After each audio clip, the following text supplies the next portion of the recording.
Os céus brasileiros já tiveram o arco-íris da Transbrasil, o branco e azul da Varig, da VASP e, é claro, o da Azul, o vermelho da TAM, que virou o roxo da Latam e o laranja da Gol. Teve também o verde da Real, mas passaram-se 4 décadas antes que o verde voltasse aos aviões brasileiros. Voltou através de uma empresa que só durou pouco mais de 6 anos. Teve o azar de nascer numa das épocas mais conturbadas da aviação brasileira, passou por vários donos, teve uma história muito tumultuada, mas mesmo assim deixou saudades como a única empresa que foi verdadeiramente low fare do princípio ao fim. Senta que lá vem história.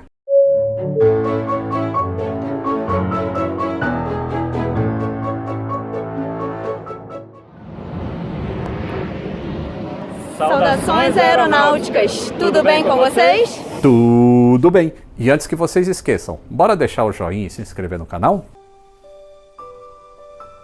Pois bem, a Webjet nasceu de uma ideia do advogado carioca Rogério Ottoni Cândido, que era apaixonado por aviação. E quem não é, né? E não era estranho ao meio, porque o irmão dele, Henrique Cândido, era piloto de helicóptero. E porque ele mesmo costumava advogar em causas que envolviam aviação para empresas de seguros aeronáuticos, de manutenção de aviões, distribuidoras de combustível de aviação e outras coisas. Era o ano de 2005 e àquela altura a Gol, que tinha começado com tarifas mais baixas, com a pouca concorrência, já estava se descaracterizando e deixando de ser uma empresa low cost, low fare, para ser apenas low cost. E com isso ficou um imenso mercado sem ser atendido no Brasil. Havia e ainda há até hoje um mercado enorme para empresas low fare por aqui. Como é que é? Não está entendendo nada de low cost e low fare? Eu já expliquei nesse vídeo aqui sobre a Gol, ó. Então se você não assistiu, assiste lá e depois volta para cá. Resuminho rápido, toda empresa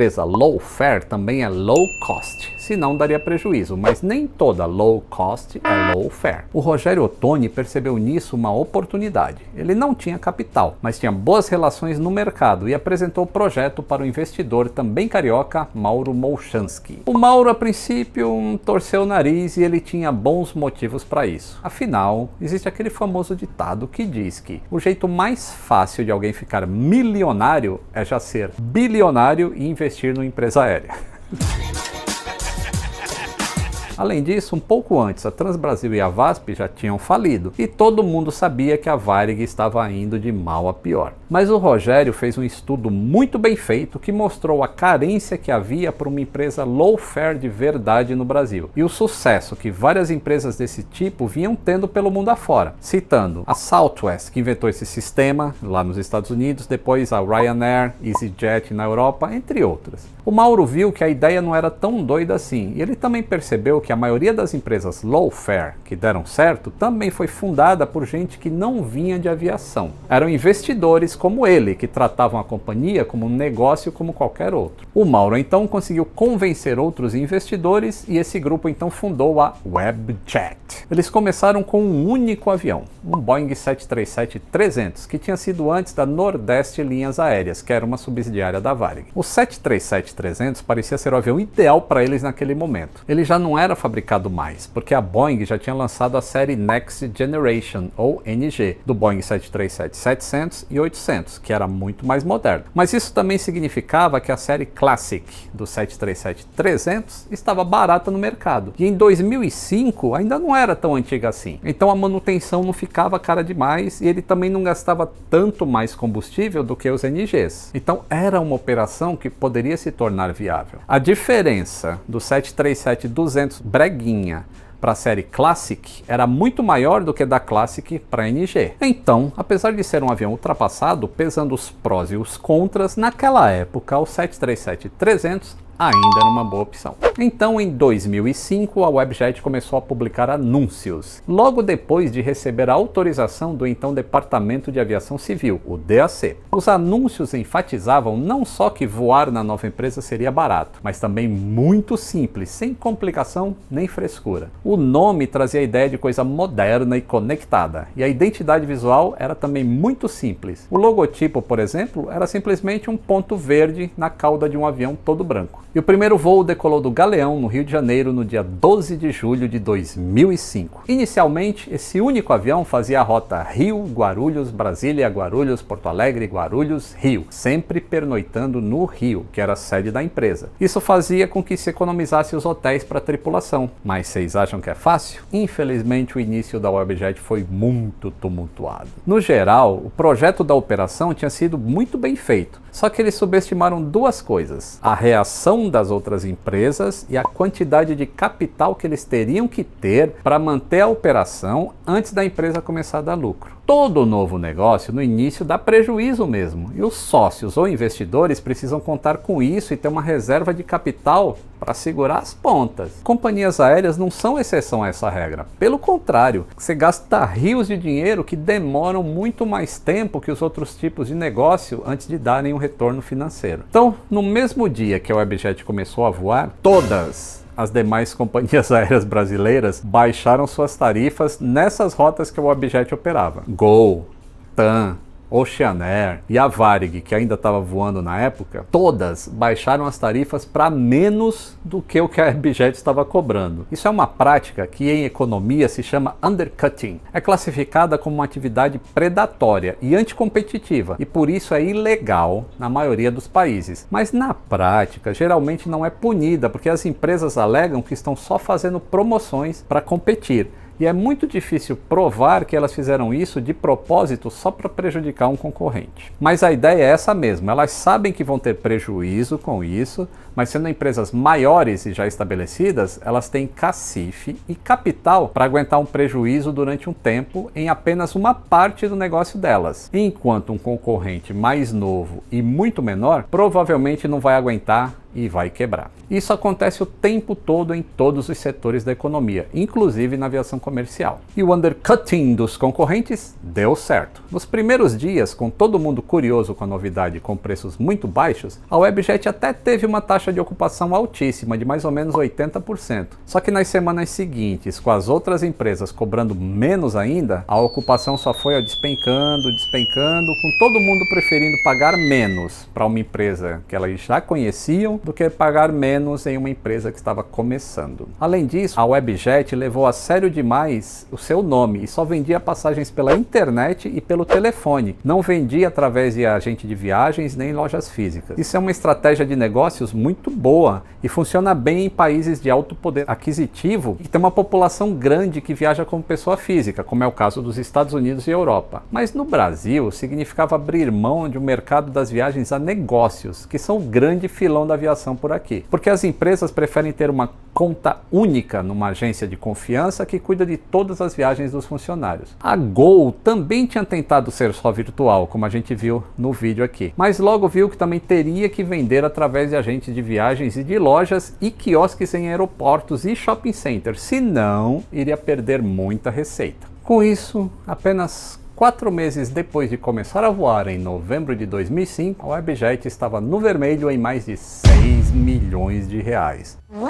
E tendo uma ocupação média de só 35%, mesmo com as tarifas lá embaixo. Ela chegou a cancelar todos os voos 3 dias seguidos, porque estavam quase vazios. Mas ela não podia fazer isso, não só por causa da perda de faturamento, mas também porque quando as autoridades aeronáuticas de um país dão um certificado de operador aéreo para uma companhia aérea, isso significa que a empresa também tem a obrigação de operar para manter a licença. A própria Webjet então tomou uma medida drástica e pediu ao DAC que suspendesse temporariamente seu certificado para ela dar um tempo e tentar arrumar a casa. Ao mesmo tempo, protocolou um pedido de investigação no Ministério da Justiça para apurar o undercutting das outras empresas. Mas como eu disse, isso é muito difícil de provar. E a investigação não deu em nada. Os investidores quebraram a cara logo de início e com isso perderam a motivação e a confiança no investimento. Então, logo iniciaram negociações para vender a companhia e já em 17 de janeiro de 2006, menos de 2 meses depois da paralisação dos voos e 6 meses depois do início das operações, a Webjet foi vendida para uma associação de 2 grupos empresariais. O grupo Águia, que é um conglomerado de agência de viagens, e o grupo Jacob Barata, que reúne várias empresas de ônibus urbanos do Rio de de Janeiro e de transporte rodoviário também. O Mauro Molchansky também manteve uma participação minoritária, mas os outros investidores do início saíram todos. As operações foram reiniciadas em fevereiro de 2006, mas no início só com fretamentos de pacotes turísticos para lugares do Nordeste. Só 3 meses depois, em maio de 2006, os voos regulares foram retomados. Inicialmente na rota Rio-Porto Alegre, aí depois incluíram Curitiba e Salvador. Esse era o período em que a Varig estava agonizando e diminuindo muito os voos. Então isso ajudou a Webjet. Em novembro de 2006, a Web recebeu o segundo 737-300 e expandiu suas rotas. Por exemplo, voltou a operar para Belo Horizonte, voando para o aeroporto de Pampulha de manhã e para Confins à tarde. Dessa vez, a Webjet estava com uma operação ainda muito pequena, mais cautelosa, bem pensada e mais integrada com as agências de viagens e ao mercado de viagens de negócios. Estava dando certo. Ainda não dava lucro, mas também não estava dando grandes prejuízos e os aviões estavam tendo uma boa ocupação. Aí em 2007 entrou um novo personagem na história, a CVC, a maior agência de pacotes turísticos do Brasil. A CVC era tão grande e tinha uma demanda de fretamentos tão imensa que estava com dificuldades para fretar aviões das companhias aéreas brasileiras. Daí ela começou a fretar cada vez mais esses aviões da Webjet também e achou que era uma boa ideia ter sua própria companhia aérea para diminuir a dependência dos fretamentos. Isso na Europa é até comum, tanto que, por exemplo, o grupo alemão TUI, que é uma espécie de CVC europeia, tem uma das maiores frotas de aviões da Europa. Mas é claro que isso depende muito das características do mercado e da cultura de cada lugar. Europeu tem férias generosas, ganha bem, é fanático por viajar. Nos Estados Unidos, por exemplo, é justamente ao contrário. As pessoas não têm férias, não têm essa cultura de viagem. Então, esse modelo de negócios não funciona nos Estados Unidos. Em outros países varia muito, mas geralmente a companhia aérea vira um ralo de dinheiro que acaba afetando as finanças das agências de turismo. Será que daria certo no Brasil? A CVC resolveu apostar e em julho de 2007 comprou a Webjet por 45 milhões de reais. Ou seja, com apenas 2 anos de vida, a Webjet já estava no 3º dono, mas a CVC investiu pesado na companhia. Mandou vir mais aviões, expandiu as rotas, passou a usar cada vez mais os aviões da Webjet nos seus próprios fretamentos e os folhetos de pacotes da CVC mostravam mais os aviões da Webjet. Fez também uma mudança de orientação e sacrificou margens de lucro para melhorar o serviço e criar um diferencial. A Webjet tinha aviões com poltronas mais espaçosas e, apesar das tarifas baixas, passou a servir refeições a bordo. Nada muito sofisticado, mas era pelo menos um sanduíche com refrigerante de graça, onde antes não serviam nem cafezinho. Um ano depois, em meados de 2008, a Webjet já estava com 8 aviões e 3% de participação no mercado doméstico. Parece pouco, mas já era mais do que a Oceanair. Era bem mais que o traço que ela tinha antes e já dava para ser notada. Nessa época ela também voltou a operar em Guarulhos. Ela tinha saído do mercado de São Paulo na época da paralisação e não tinha voltado até aquele momento. Isso foi outro tremendo impulso para a companhia. A Webjet nunca deu lucro, mas por outro lado, naquela fase estava servindo aos propósitos da dona dela, a CVC. A subsidiária dava prejuízo, mas isso permitia à matriz diminuir os gastos em fretamentos, que era uma boa parte dos custos da CVC. A Webjet estava crescendo e sendo muito elogiada pelos passageiros, porque o serviço era muito simpático. A tripulação era motivada por um bom ambiente de trabalho, serviam comida a bordo, o avião era confortável, a passagem era barata e o serviço pontual, confiável e eficiente. Ou seja, era tudo de bom para o passageiro. Só que a CVC era tão grande que, mesmo sendo dona da Webjet, não podia dispensar os fretamentos dos aviões das outras empresas aéreas. E elas começaram a oferecer mais facilidades para tornar a Webjet menos competitiva. Com o tempo, a CVC também foi se cansando dos prejuízos que não acabavam e dos conflitos de interesse entre a companhia aérea regular que queria crescer, mas dava prejuízo, e as necessidades dos fretamentos. Mas apesar dessa tensão, continuou investindo na empresa. Em 2009, houve uma mudança de identidade visual e a bolinha verde, simplesmente em fundo branco, foi substituído por um W branco no meio de uma arroba, num campo todo verde. E mais aviões continuavam vindo. No auge, a Webjet chegou a ter uma frota de 24 Boeing 737-300 e servia a mais de 20 cidades brasileiras. Só que nessa fase já não havia mais muito critério para comprar ou alugar os aviões. Lembre-se, o 737-300 não era mais fabricado, então todos os que iam para para a Webjet eram usados de outras companhias. E aí passaram a ir aviões mais velhos, de vários donos anteriores, cada um com uma configuração diferente. E isso exigia um investimento adicional relativamente alto para padronizar os aviões do jeito da Webjet, e aí tornava a manutenção mais cara. Em 2010, o controle acionário da CVC foi vendido para o grupo americano Carlyle, mas as subsidiárias, como a Webjet, não entraram no negócio. Os antigos donos, a família Paulos, mantiveram uma participação minoritária na CVC, mas agora que não administravam mais diretamente a companhia, tiveram mais tempo e disposição para investir na Webjet, que ainda era deles. E embora a Webjet não tenha sido vendida nessa ocasião, na prática foi como se mudasse de dono outra vez. E o resto de 2010 e o início de 2011 foram um período de muita confusão na empresa. Série de mudança de executivos em muito pouco tempo. Cada um decidia fazer uma coisa diferente na estratégia da empresa. Para piorar, nessa época a Webjet teve de cancelar vários voos por falta de pilotos, porque estava pagando mal. As outras companhias estavam expandindo as frotas e roubavam os pilotos da Webjet, oferecendo salários maiores. A Gol, por exemplo, que também operava o Boeing 737, na época inclusive alguns 300, como eu falei nesse vídeo, foi a que mais fez isso. De toda forma, a Webjet simplesmente não tinha pilotos suficientes para fazer todos os voos programados. O pior é que ela tentou esconder isso o quanto pôde, o que depois fez ela levar um carão ainda maior da ANAC. A imagem de eficiência e pontualidade que a Webjet tinha até então foi muito arranhada nessa época, com a TV mostrando tumultos de passageiros de voos cancelados na Webjet em vários aeroportos do país. A ANAC, além de multar a Webjet, ainda obrigou a empresa a reduzir o número de voos até caberem no seu quadro de pilotos. Aí vem 2011 e a Webjet estava francamente em crise. Ela cresceu muito mais rápido que as receitas, ela estava com os custos altos e estava sofrendo com a competição da Azul, que nesse meio tempo tinha surgido e estava comendo o mercado. Para tentar se salvar e continuar crescendo, a Webjet chegou até a anunciar um IPO. Para quem não sabe o que é um IPO, são as iniciais em inglês de Initial Public Offering, ou seja, é quando uma empresa abre o capital e oferece ações em bolsas de valores. Mas a Webjet viu que o momento não era muito bom para isso. Os Estados Unidos estavam em recessão, a Europa estava enfrentando a crise da Grécia, os investidores do mundo todo estavam muito cautelosos. E a Webjet percebeu que não ia conseguir muita coisa de capital que desejava. E ainda ia ter outros problemas legais. Então,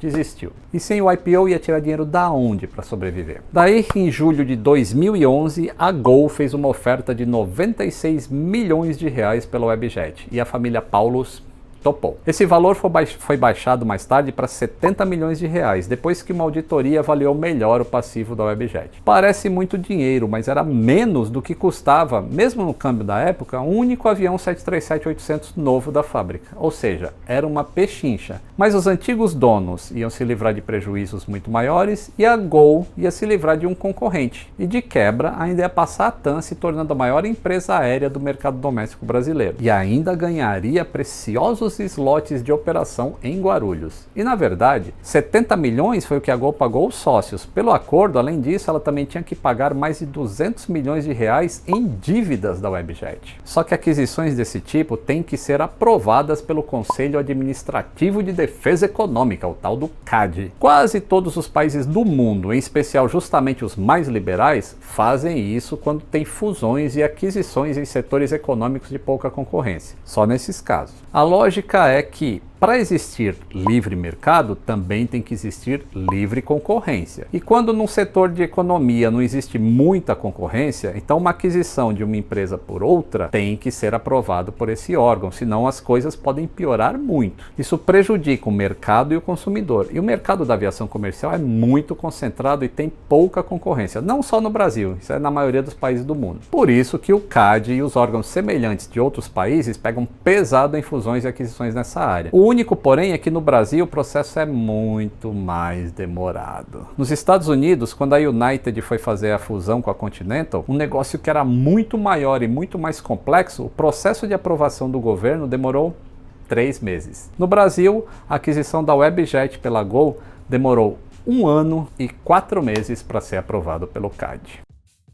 Durante todo esse período, de julho de 2011 a novembro de 2012, a Webjet e a Gol fizeram o que fazem todas as empresas que estão aguardando uma decisão do CADE. Fizeram uma fusão soft e informal e passaram a trabalhar mais integradas. Por exemplo, vendendo passagens para os voos uma das outras. A Gol até passou 6 dos 737-800 dela para a Webjet durante um tempo. Todo mundo esperava que quando a aquisição se concretizasse, a Gol absorvesse a Webjet aos poucos e até mantivesse a marca por algum tempo, como a Varig tinha feito com a Cruzeiro anos antes. Mas quando a aprovação do CADE finalmente saiu, em apenas 2 dias, a Gol simplesmente fechou a Webjet de uma hora para outra. Cancelou todos os voos já a partir do dia seguinte, remanejou as passagens marcadas da Webjet para os voos da Gol, demitiu todos os quase 800 funcionários da Webjet de uma vez só e fez o site da Webjet direcionar para o site da Gol. Os 737-800 voltaram para a frota da Gol e os 737-300 foram todos encostados imediatamente e vendidos ou devolvidos a empresas de leasing em poucas semanas. Isso foi inédito não só no Brasil, mas no mundo inteiro. Só um comentário rápido para não dar a impressão que a Gol só comprou a Webjet para fechar, e não foi bem isso, tá? Nesse tempo todo que o CADE demorou para aprovar, aconteceu muita coisa, a economia do Brasil estava um lixo. E aí, quando o CADE aprovou, a Webjet foi fechada logo em seguida e foram demitidos 800 funcionários da Web, mas ao mesmo tempo foram demitidos mais de 2.000 funcionários da Gol também, tá? Só fazer esse contraponto para não dar a impressão que foi um ato sumário.